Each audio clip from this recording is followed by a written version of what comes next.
Interesting news coming out of Specialized. Yeah, they're doing a big move. Well, for some people, it's a huge move. We'll get into that in just a minute. But actually shifting their actual business a little bit is definitely a telltale sign of our current state of the state. We will review that after this. Welcome back to I Know a Guy Bicycles on remote location. Talking about Specialized and their big move that just got released. Well, kind of released-ish. We're going to talk about that. It's actually in Bicycle Retailer, and in that particular article they stated that 50 employees will be moving from Boulder, Colorado, or option to move from Boulder, Colorado to Morgan Hill, California. That is a big shift for personal reasons, for some people to move that big venture for just a job. In addition to, they're closing the facility in Boulder. What they're going to do with the building?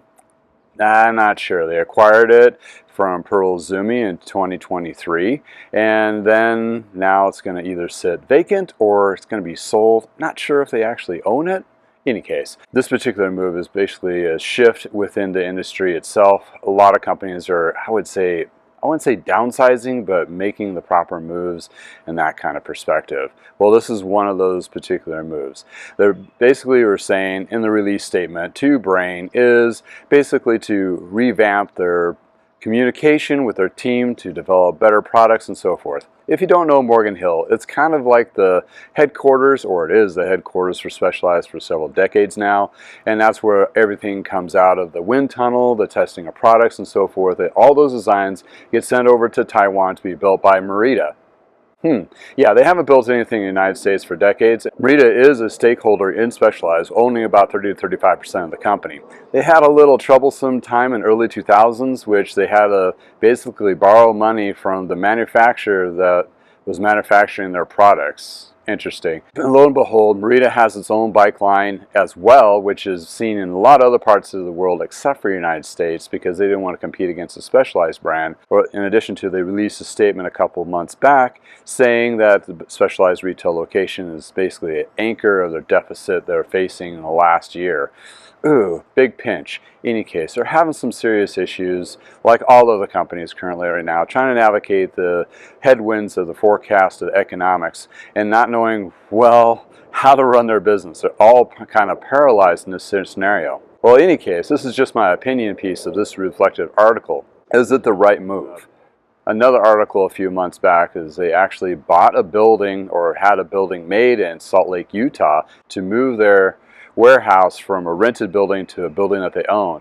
This footprint was way bigger than the current one, and in hopes to enable to distribute other brands besides Specialized through that warehouse. Well, in this economical state of the state, that ain't happening. Nobody's putting any products in the United States to be allocated anytime soon. So you know that space is practically empty except for the Specialized product, because that's going to be a crippling effect for the months to come going forward. Well, in any case, they're down from 3 locations down to 2. You know, really thinking about it, and this is definitely my opinion piece, the situation of California versus Boulder or even Salt Lake City, looking at the cost of living and so forth for individuals, we had a little, yes, it's story time. We had an opportunity to actually go to California, and my wife had a position offered to her, and we did pencil to paper, dollars and cents. Even with the salary increase and the stipend to live in California, we would have not as great as quality of life, in addition to a big disruption in the family dynamics.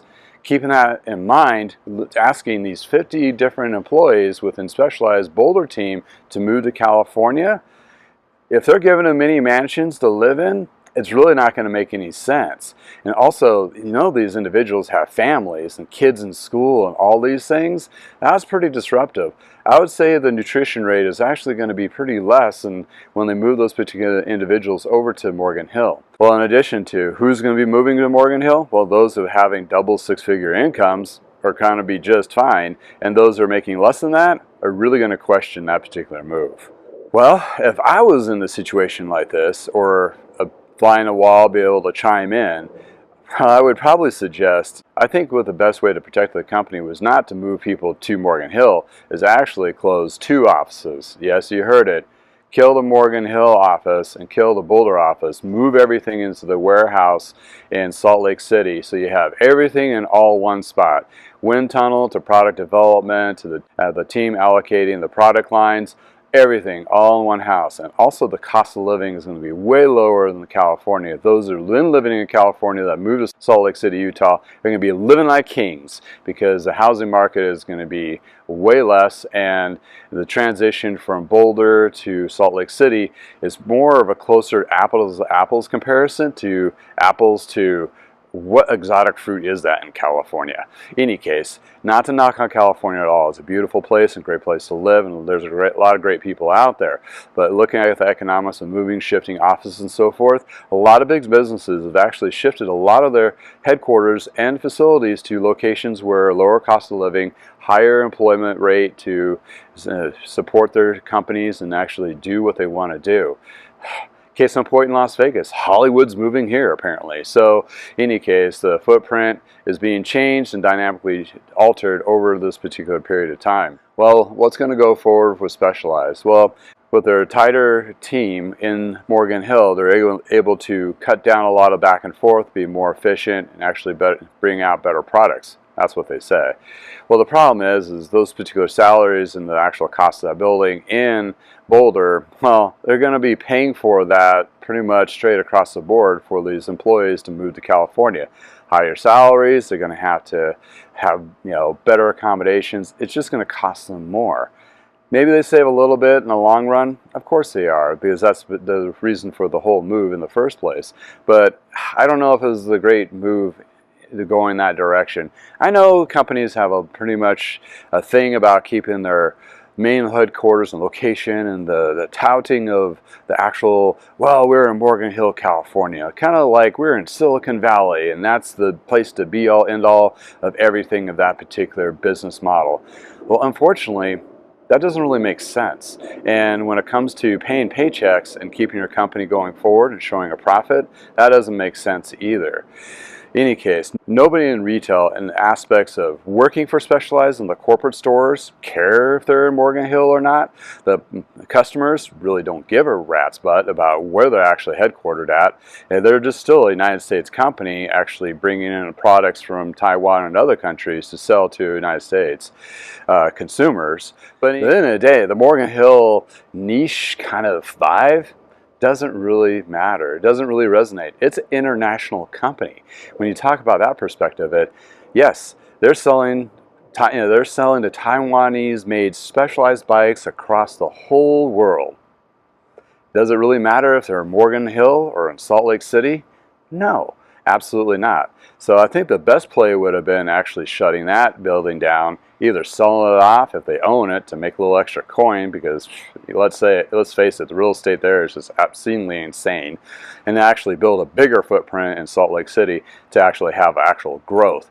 Expanding the building and facility in Morgan Hill is going to cost way more money than actually cents. Yeah, dollar to cents analogy, right? More dollars than cents? How's that even possible? Talking about their backers in Merida taking a huge hit, I don't know. Of course, all these things have probably been in play for months to maybe years in advance, like the facility that just opened up in Salt Lake City. But you got to be able to pump the brakes and do some alterations to quickly adjust for the economical headwinds. This is something that's not just going to be just a year or two. This turmoil that we're facing right now, we're going to be suffering through or actually adjusting for years to come. In any case, I hope the best of luck for Specialized and their team. I feel my hearts go out to those families that have to relocate from Boulder, beautiful Boulder, Colorado, to California. Although it's pretty there too, just not the same.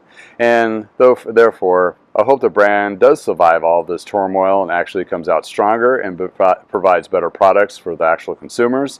And I hope this particular situation that we're in with economical headwinds force the companies to leverage and also basically help out the independent bike dealers that they've kind of left behind in the years past to actually make them stronger going forward, which will also make the brand itself stronger. I hope it's a win-win for everyone, but time will definitely tell. Thanks for hanging out with me. Until next time, if it's beautiful in neck of the woods like it is here, I'm going to go for a ride. Have a wonderful day. Join a Vegas ride heading south, following the highway, but I was cutting through Summerlin's neighborhood, very beautiful, hooked up with a cool guy. He showed me some good routes here. Huge cycling scene, road and mountain, not so much gravel, it's just not pitched in between. But if you're an experienced mountain biker with a gravel bike, I'm sure you figure it out. But yeah, check this out. Beautiful bike path here. Actually on a descent, which is nice, makes me able to talk without huffing and puffing and dying. Although I did come from altitude to close to sea level, still, you know, sweating out my Vegas fun. Although still a great time had to be by all, and friends and family. In any case, hope you enjoy the little view and absurd here. I'll add a few pictures of the glorious red rocks, and maybe next time I'm out I'll be able to do the whole 30-mile loop and check it out. In any case, thanks for hanging. Enjoy the ride.